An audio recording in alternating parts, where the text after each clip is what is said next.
Olá pessoal, tudo bem? Sejam bem-vindos a mais um programa falando sobre a novela Três Graças aqui no canal Reality Novelas. Para quem não me conhece, eu sou Tamara Milman e hoje, sabadão de sol aqui no Rio de Janeiro, dia 10 de janeiro, eu tô passando por aqui pra gente trocar uma ideia, fazer aquela nossa já tradicional resenha e análise sobre o que foi ao ar nos capítulos mais recentes da novela Três Graças e, logicamente, que a gente quer sempre trocar uma ideia com você, nosso grande inscrito telespectador, que a gente quer sempre saber a sua opinião. Então, não esquece, se você ainda não está inscrito aqui no canal Reality Novelas, inscreva-se, ative as notificações para poder comentar e comentar muito sobre tudo que a gente vai tratar no programa de hoje e nos próximos programas. Lembrando que as 5 casas de vidro do BBB 26 já foram lançadas aí nas 5 regiões do país, então está nas mãos do público votar em quem que você quer que entre no BBB 26 como pipoca, né? Em cada casa de vidro vão ser escolhidos aí 2 pipocas, então um homem e uma mulher em cada casa de vidro, então vote muito no seu preferido. A gente vai fazer depois um programa, ainda nesse fim de semana, exclusivo, só para falar de BBB 26, essa pré-estreia, digamos assim, né? Com as casas de vidro, com a escolha dos pipocas. A gente vai trazer mais novidades para vocês, mas no programa de hoje a gente vai focar na novela Três Graças. A gente que andou aí um pouquinho resfriado, gripe, essa temperatura aumenta, diminui, entra no ar-condicionado, vai pro calorzão, aí não tem quem aguente, né? E aí a gente ficou aí impedido de gravar uns diazinhos, mas a gente volta com novidades e, logicamente, que eu quero muito saber a sua opinião, então comente bastante aqui nesse vídeo, tá? E não esquece, obviamente, de deixar aquele super mega engajamento que só a galera aqui do canal Reality Novelas sabe deixar. Deixa o seu like aqui nessa publicação. Se você não tiver like,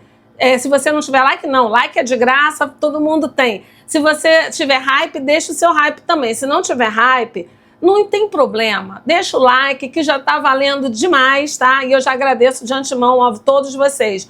Vamos lá, pessoal, vamos aqui agora falar sobre Três Graças, vamos comentar sobre tudo o que tá rolando na novela. Primeiro, começando por audiência. Porque embora Três Graças, como a gente já ressaltou aqui várias vezes, seja um novelão, uma novela que todo mundo tem gostado, pelo menos o noveleira raiz tem gostado, né, da novela Três Graças, a novela que tem apresentado um ritmo muito melhor do que lá no início, tem andado, tem mostrado agilidade, mas uma agilidade que não compromete a narrativa, a gente consegue acompanhar a história, né? Essa semana teve uma série de flashbacks aí sobre a morte, entre aspas, do Rogério, porque ele não morreu, né? Aquele atentado contra o Rogério tramado pela Arminda e pelo Ferete, a gente conseguiu entender toda a história, né? Ver tudo o que aconteceu, por que o Rogério assinou aquela carta de suicídio, porque houve ali um pseudo, né? Digamos assim, uma armação, não foi um sequestro do Raul. Era uma brincadeira que o Edilberto fez, já com a má intenção de filmar o Raul gritando, pedindo socorro, amarrado, mas na verdade não era um sequestro, era uma, entre aspas, brincadeira para poder filmar e mostrar para o Rogério como se o Raul tivesse ali sido sequestrado ou pudesse vir a ser sequestrado pelo Ferete, seu bando, né? Porque temos que tratar o Ferete como criminoso mesmo, que é o que ele é. Bom, então, aí o Rogério ficou com medo da integridade da vida do filho, o Raul foi lá, fez o bilhete de suicídio, né? Que ele deixou como bilhete de despedida para Arminda, tudo forjado pelo Ferete e pela Arminda, principalmente pelo Ferete.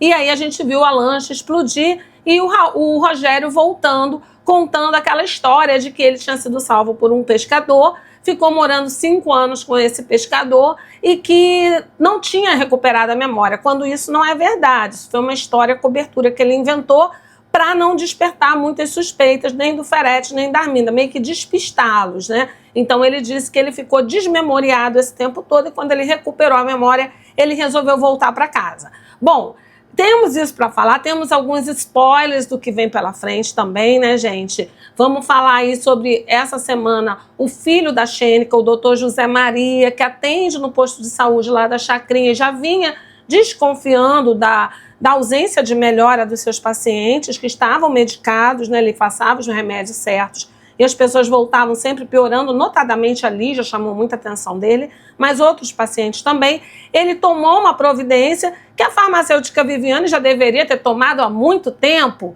e não tomou. Ele foi, submeteu os remédios na análise, isso a Viviane também fez, constatou que havia ali uma fraude e falou que iria denunciar, iria tomar a frente das denúncias. Quando ele confidenciou isso para a mãe Xênica, o que aconteceu? O Macedo ouviu, levou para o Ferete e o Ferete resolveu tramar um plano. Macedo ainda queria saber se eles iam passar, né, se eles iam matar o José Maria.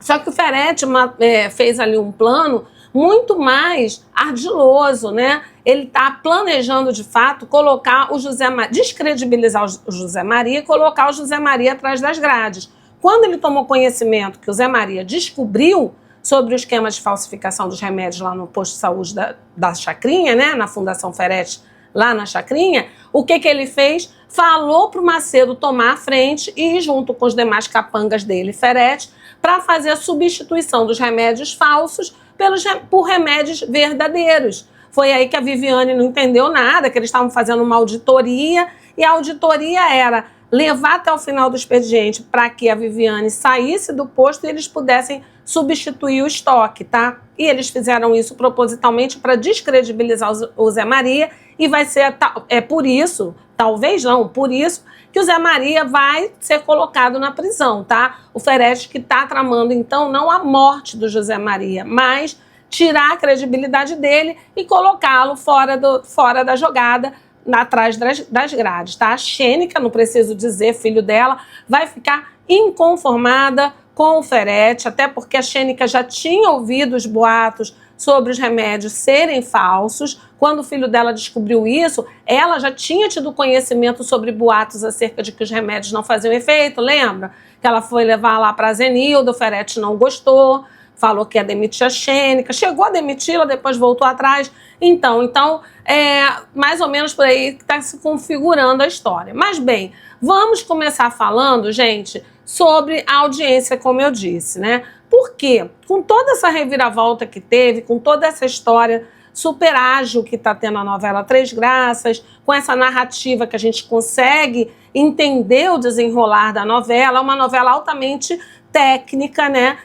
Tem muita técnica ali envolvida, muitos pontos positivos na novela Três Graças, o público em geral está gostando, mas vamos ver o que interessa para quem? Para a dona Globo, porque o mercado televisivo vive às custas de quê? Publicidade, né? E aí, gente, o que acontece? A novela Três Graças apresentou uma reação nessa questão da reviravolta na trama, com a volta do Rogério. Teve uma reação, sim. Chegou ali a apresentar 23, 24 pontos no Ibope, na Grande São Paulo. Mas quando você fala em Ibope, você fala em posição da novela, você fala de forma geral na consistência que a novela tem, do início até o momento que você está analisando, né?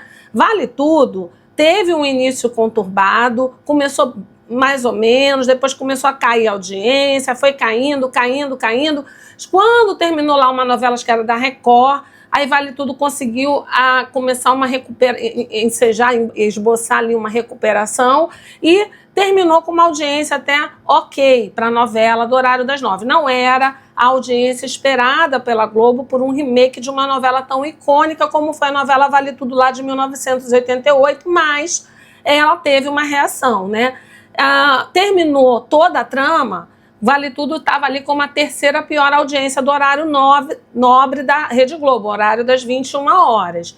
O que chamou muita atenção, porque era uma novela que tinha tudo para ter sido um mega sucesso, porque era uma novela, muita gente que nem assistia a novela voltou a assistir para poder ver esse remake, né? Tava curioso em ver, porque se tratava da icônica Vale Tudo. Mas aí conseguiu ficar ali com uma média ok, abaixo do esperado pela Globo, mas ficou ok. Mas se você falar em média geral, Vale Tudo teve a terceira pior audiência da faixa das 21 horas da Globo, em termos de novela. Ou pelo menos tinha. Por quê, gente? Porque veio Três Graças. E Três Graças veio que estava ali também muito ruim na audiência, né? Chegou a perder muitos pontos no Ibope. A novela das 19 horas, Dona de Mim, bateu aí em Três Graças várias vezes, né, em termos de Ibope. E aí, embora com a volta de Rogério tenha havido um aumento na audiência de Três Graças, se você for falar da média geral, hoje, gente, a média geral de pontos de Três Graças, no horário das 21 horas, é de 21 pontos. Vale Tudo, se eu não estou enganada, encerrou com média geral, não só de um período de sucesso, média geral, do início ao fim, com 21,5 pontos no Ibope. Tá? Se eu não estou enganada, foi isso aí. Pelo menos foi o que eu acompanhei no site Notícias da TV.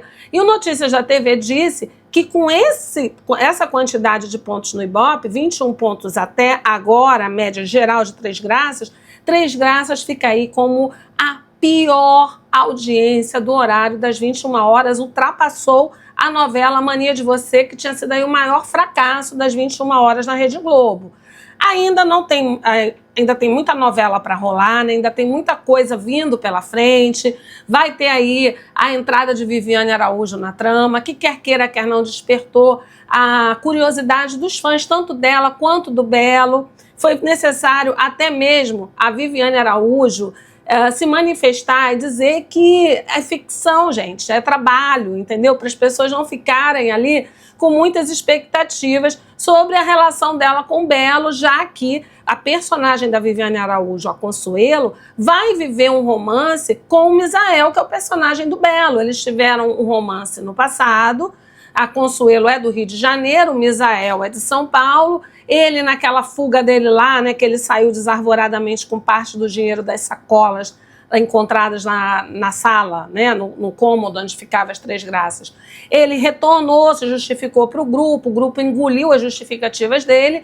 E aí, gente, ele ontem já estava falando para o Joaquim que ele reviu, teve a oportunidade de reencontrar a Consuelo, que foi um amor dele no passado, mas que a Consuelo morava no Rio de Janeiro. E a Consuelo vai para São Paulo, então, encontrar o Misael. E aí é uma história de amor que teve um início lá atrás, um romance que foi vivido, não deu certo, né? O Misael foi para São Paulo, casou e tal, e agora a Consuelo reaparece na vida do Misael, não é do Belo. Mas aí a expectativa dos fãs aqui fora, que estão confundindo as estações, e por isso a Viviane Araújo teve que falar, falou até acho que para o portal Léo Dias, que aquilo ali é trabalho, entendeu? Que tá tudo tranquilo na relação entre eles estão levando tudo muito profissionalmente. Aí a Viviane disse do amor dela pela arte de encenar, pela profissão, e que ela tá amando fazer um personagem como a Consuelo, que é um personagem que ela nunca tinha feito, um personagem com características como o da Consuelo,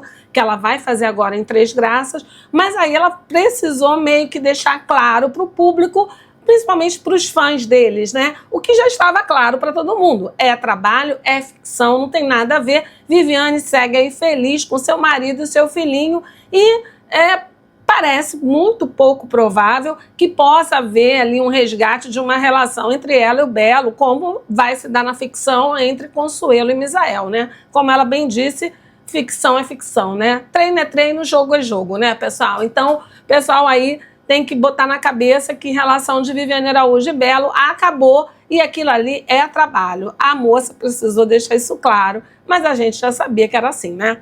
Bom, então falando de audiência, é uma pena, né, que até agora, até esse momento, na minha humilde opinião, lógico que eu quero saber a sua, tá? Mas na minha humilde opinião, é uma pena que Três Graças esteja com uma audiência baixa. É importante a gente destacar que não somente a Globo, mas todas as emissoras tiveram baixíssimas audiências no período do Natal e do Réveillon. Isso acontece historicamente na televisão brasileira, as pessoas meio que se desvinculam da questão do entretenimento na televisão para irem se divertir com seus familiares, seus amigos. Esse período de festas toma muito tempo do pessoal, ainda mais aqui no Brasil.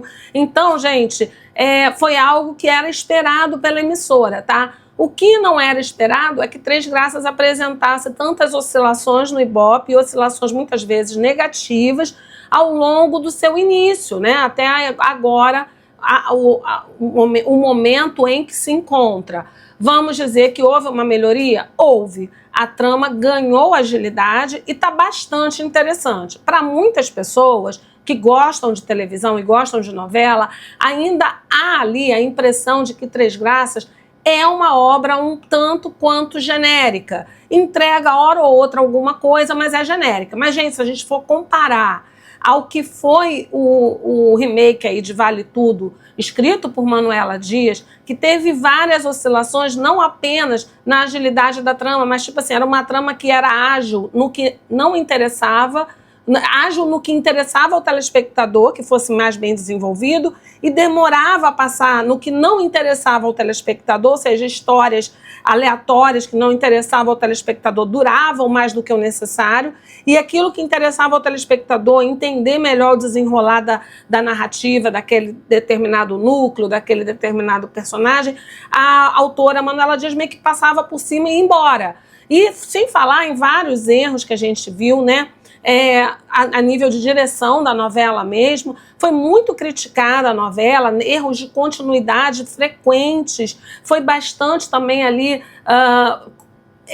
criticada Vale Tudo, esse pseudo remake de Vale Tudo, né, pela crítica, pela imprensa especializada e também por muitos telespectadores que são aí fanzaços de novela. Então, é uma pena que a novela Três Graças, que apresenta todo um ritmo muito mais coerente, todo um ritmo muito mais dentro do esperado por um noveleiro raiz, uma noveleira raiz, é uma pena que esteja aí com esse BOP tão baixo, mas a gente acha, eu continuo achando, que vai melhorar a audiência de Três Graças, até porque existe uma questão. Tem aquele pessoal que só gosta de novela, ponto final. Mas tem muita gente que é fãzaço de televisão como um todo, gente. E muita gente que é fã da Globo. A Globo a gente tem que reconhecer que é a maior emissora de TV aberta do nosso país. Isso é fato, gostem ou não, isso é fato, né? A gente sabe disso. Então, com o lançamento do BBB 26, naturalmente vai pegar a audiência para a novela Três Graças, porque o pessoal querendo ver o programa na TV aberta ao vivo, com a apresentação do Tadeu Schmidt, vai colocar na Globo e vai ficar ali sintonizado. Então, naturalmente, vai aumentar a audiência da novela Três Graças e pode ser que nessa da pessoa sintonizar só para poder esperar o BBB, acabe se interessando e fidelizando também com a novela Três Graças, que tem sido bastante consistente nesses últimos tempos, né? E bastante envolvente. Bom, a gente viu, e agora vamos sim falar o que a gente viu, né? A gente viu uma série de flashbacks, né? Onde a gente entendeu como se deu toda aquela situação da morte do Rogério e como que ele tramou essa volta. O que muita gente não entendeu, eu confesso que eu estou entre esses que não entenderam essa questão, é por que o Rogério, que é um homem tão preocupado com o filho Raul, que fez o que fez para proteger o filho Raul, tinha uma informante dele plantada dentro da casa da Arminda, que via que o Raul estava com problemas sérios ligados ao vício dele, né? Por que o Rogério esperou 5 anos para poder voltar, se ele já tinha todas as provas e todos os trunfos necessários para desmascarar a Ferete e a Arminda? Tudo que ele precisava saber, ele já sabia. Inclusive, ele jogou isso na cara do Ferete, foi esse o motivo deles terem tramado a morte dele lá atrás, porque ele já sabia de tudo. Que a Arminda era amante do Ferete, que o Ferete estava falsificando os medicamentos, ele disse que ele ia denunciar, então ele tinha provas de tudo. Tá certo que ele poderia precisar de um tempo para refazer essas provas, mas não era algo tão difícil, já que a informação principal estava em seu poder, ou seja, ele sabia que existia fábrica de farinha e que os remédios que estavam na Fundação Ferete na Chacrinha eram falsificados. Então, parece-me que foi um tempo acima do necessário. Poderiam ter colocado aí essa volta do Rogério um pouco antes, mas é como dizem, né? É novela, é ficção, vamos relevar. Como o restante da trama está bastante interessante, a gente releva esses pequenos detalhes que ficam sem explicação. Um pai devotado, um pai preocupado com o filho, demorar tanto tempo para retornar sabendo de um problema seríssimo envolvendo o filho Raul, que estava ali quase morreu por conta das drogas, né? Quase que o Bagdá matou o Raul por dívida de drogas. Bom, outra coisa também que chamou a atenção foi até o nosso inscrito e membro do nosso canal, Walter Ferreira, destacou, quando foi ao flashback do Raul ali adolescente, né, conversando com o Rogério, o pai explicando que a Arminda teve um parto muito difícil, uma gravidez difícil, um parto muito difícil, que esses momentos para uma mulher às vezes são momentos dolorosos e tal, porque o Raul sempre quis entender por que a mãe dele não demonstrava ter tanto amor por ele assim, né? E aí apareceu lá um menino com os olhos castanhos, né? Eu não sei se eram pretos ou castanhos, mas eram olhos escuros. E o Raul, né? O Paulo Mendes, que interpreta o Raul agora na vida adulta, tem olhos verdes. Então, o Walter falou, pô, que gafe, né? Dessa direção que age com tanto afinco. O pessoal da novela Três Graças, em termos de continuidade, de direção como um todo, tem errado muito pouco ou quase nada se comparado ao que foi a sua antecessora, o pseudo-remake de Vale Tudo, escrito por Manuela Dias, que teve gafes ali imensas, né? Mas, bom, eu respeito, inclusive, o pessoal aqui do canal que amou o remake da novela, né? Remake aí para mim, entre aspas. Eu respeito a opinião de todo mundo, mas teve muitas falhas, e isso foi apontado não só pelos inscritos aqui do canal, mas nas redes sociais como um todo e também pela imprensa especializada. Então, eu acho assim, teve esse erro aí, essa gafe, e realmente depois que o Walter comentou isso, eu confesso que no momento que eu vi a cena, eu não tinha percebido, mas depois que o Walter apontou isso, eu fui rever, realmente é uma gafezinha, mas para mim passou despercebido, dado que naquele momento veio à tona muita informação para o telespectador, né? Muita coisa que a gente começou a pescar, inclusive o fato de que talvez o bebê da Arminda tenha morrido em razão da gravidez, do parto dela ter sido muito difícil, e daí o Rogério tenha resolvido pegar o Raul para criar, né? Agora, também já ouvi dizer aqui como um spoilerzinho que Samira é, de fato, muito provavelmente a mãe do Raul. Não se sabe se foi por conta de um caso com o Rogério ou se ela realmente ali, o Rogério, por ser um homem que se mostra muito humano, muito solidário, quis ajudá-la, né? E foi ali, fez talvez algum tipo de negociação ilícita, porque não é correto fazer dessa forma, com ela, tá? Ou se já foi com a quadrilha lá de tráfico de bebês, da qual ela é membro, mas muita gente diz que Samira só se tornou membro desse grupo de tráfico de bebês depois que ela vendeu o próprio filho, que à época ela não estava envolvida nisso. Ela própria deu a entender isso quando conversou com o Raul, né? Que ela foi abordada, estava num momento difícil e ela recebeu a grana querendo dar um futuro melhor para o filho. Então, vamos ver, será que a Samira sabe que de fato é o Raul, filho dela? Porque eu acho que essa, de repente, negociação do Rogério pode ter sido, inclusive, com terceiros, né? E a Samira não sabe que o Raul é o filho dela, né? Pô, porque se ela souber e ela tá fazendo isso com o próprio filho, aí realmente é uma mulher mercenária do tamanho, aliás, sem tamanho, né? Sem precedente. Bom, continuando, né, gente? Apareceu também no flashback lá como que o Ferete e a Arminda se organizaram, como que eles tramaram. A Arminda me pareceu, no flashback da morte lá do Raul, lá atrás, muito reticente. Ela, obviamente que ela concordou com tudo, foi conivente, mas ela apareceu em vários momentos muito reticente, parecia que não era o que ela queria fazer. A gente já deixou claro aqui no programa que eu acho que o grande vilão dessa trama tem a Lucélia, que é uma grande vilã, né? Tem a Samira, que é uma grande vilã.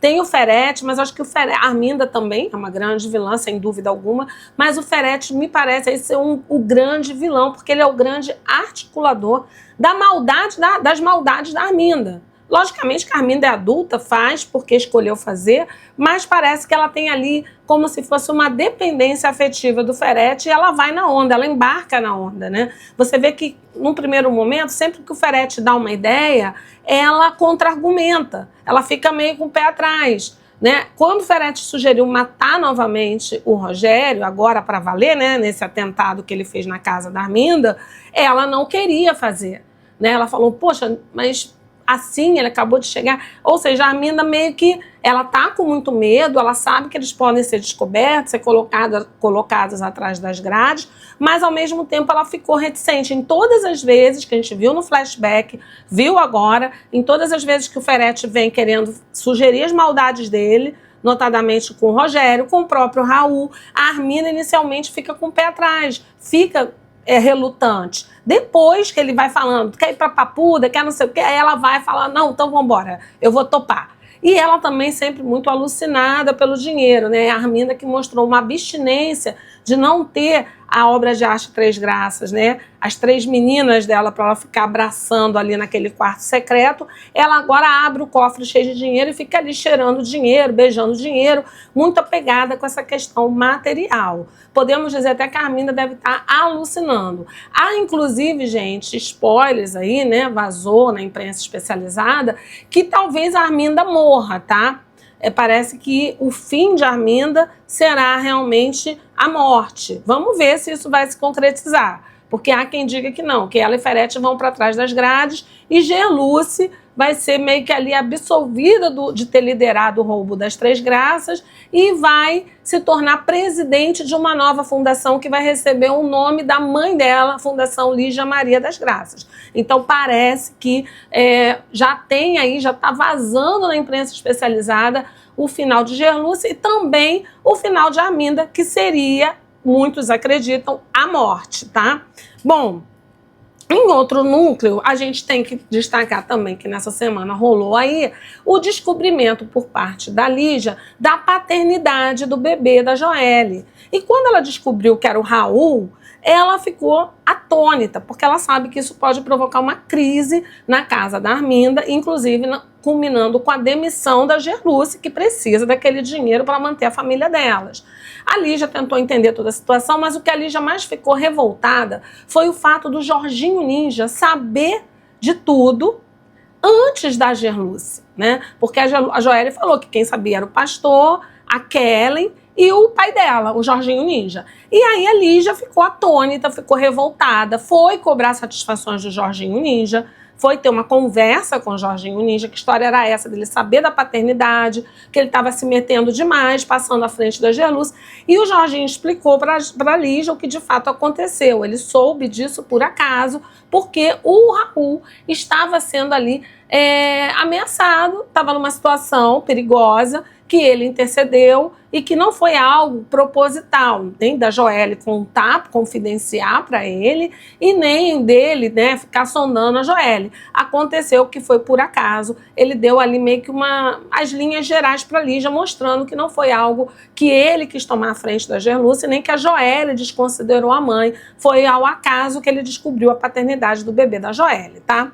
Bom, continuando, né, gente, a gente tá vendo também nesses capítulos mais recentes, o quanto que a Zenilda está dando a volta por cima, está tomando as rédeas da própria vida, retomou sua vida profissional, exigiu lugar no jurídico da Fundação Ferretti e conseguiu, tá trabalhando lá com o Ferretti, tá? Ela que está levando a sério a carreira de advogada e tem sido ali muito orientada pela filha Lorena, a Lorena que tem alertado a mãe de todas as formas. Isso sem falar, gente, que a Zenilda já está desconfiada da relação do Ferretti com a Arminda, já não é de hoje, né? Lembra daquele flagra que ela falou, que ele entrou no quarto da Arminda sem ser anunciado quando ela estava tomando satisfações com a Arminda por conta do deboche que a amiga fez por ter conseguido uma sala lá na Fundação Ferretti antes dela, a Zenilda. Então, todo aquele entreveiro que teve entre a Arminda e Zenilda, e o Ferretti se meteu,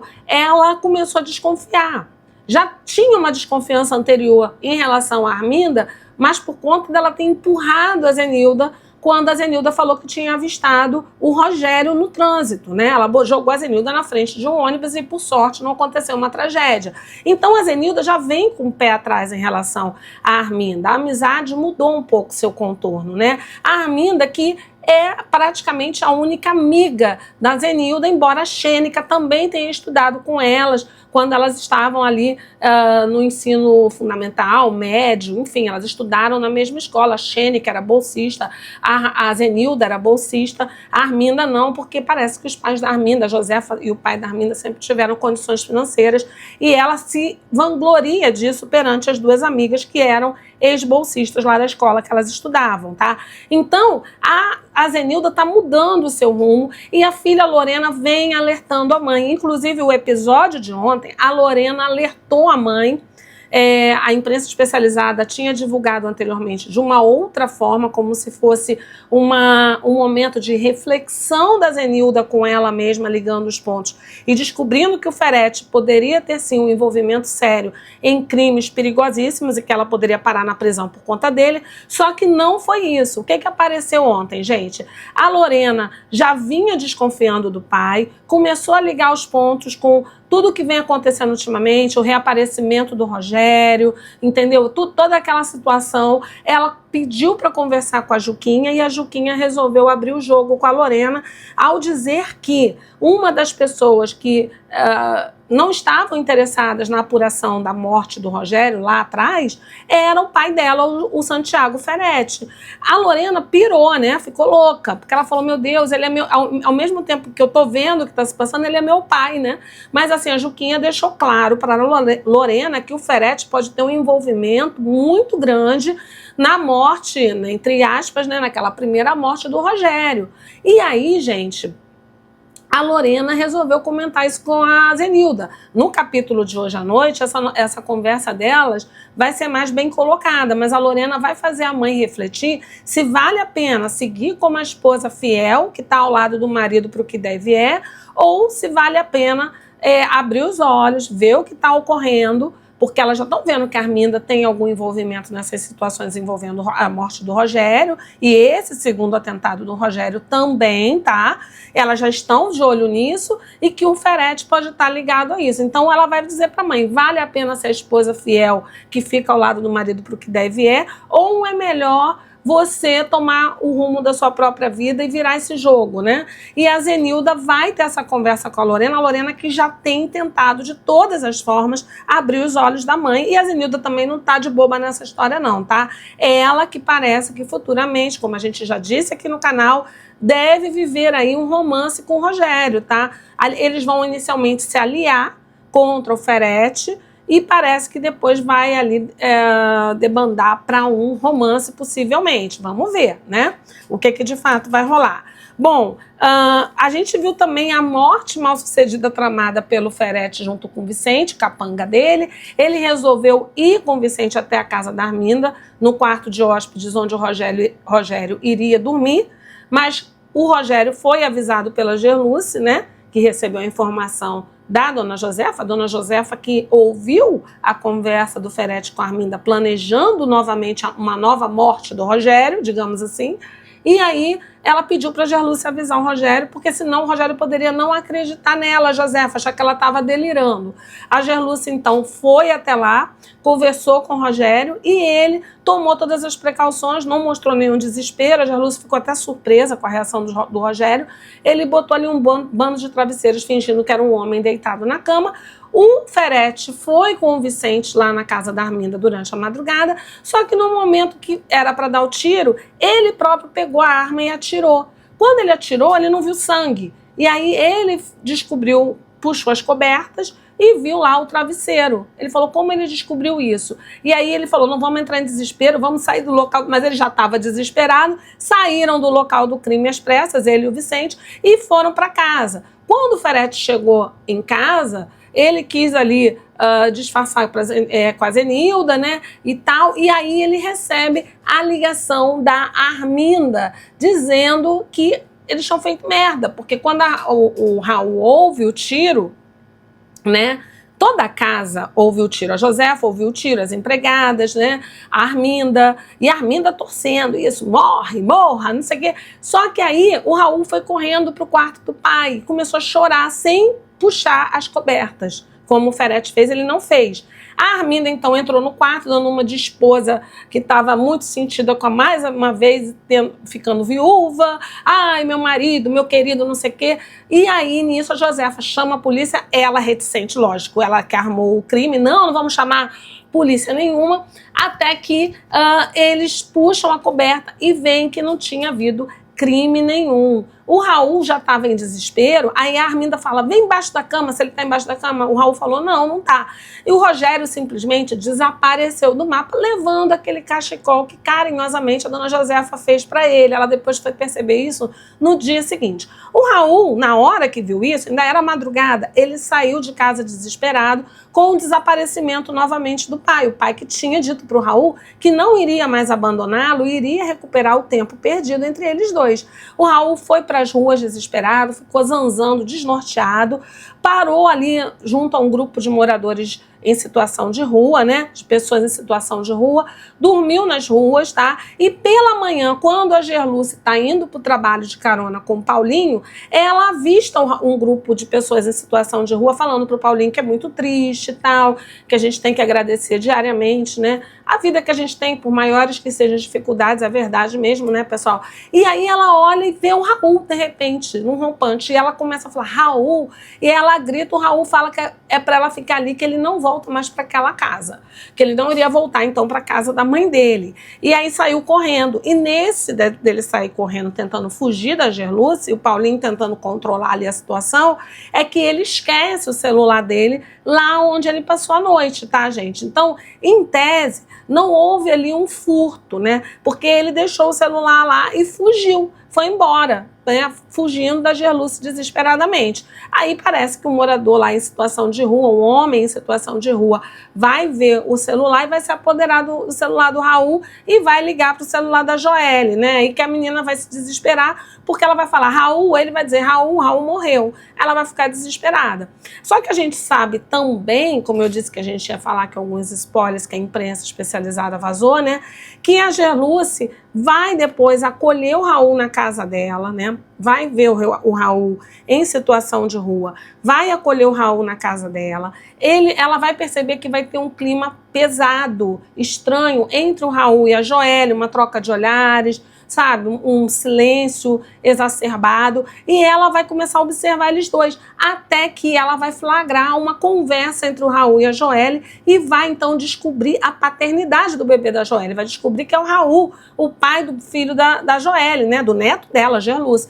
Ela vai ficar indignada não apenas pela filha ter escondido isso dela, mas por ela ter sido a última pessoa, dentre tantas, a saber da situação. Ela vai ficar inconformada com isso, a Gerluce. Depois ela vai se entender com a Joelle e ela vai, inclusive, abraçar o Raul, tá? E vai permitir que o Raul fique na casa dela, né? Não tenha que voltar para a casa da Dona Cobra, para a casa da Arminda. Mas a Arminda também vai ficar depois ali atrás do filho e tal. Por isso que eu digo que essa natureza da Arminda, ela é uma personagem, né, de muitas camadas, porque a gente não consegue identificar direito qual é a da Arminda. A gente sabe que ela é muito louca pelo Ferretti, tem muita inveja da Zenilda, mas teve esse parto muito difícil, pode ter tido traumas decorrentes disso, mas a gente não sabe qual é a da Arminda, porque tem horas que a gente vê que ela quer defender o Raul. Ela às vezes fica reticente, às vezes não, às vezes ela quer pisar na cabeça do Raul, né? Como muitas vezes ela faz.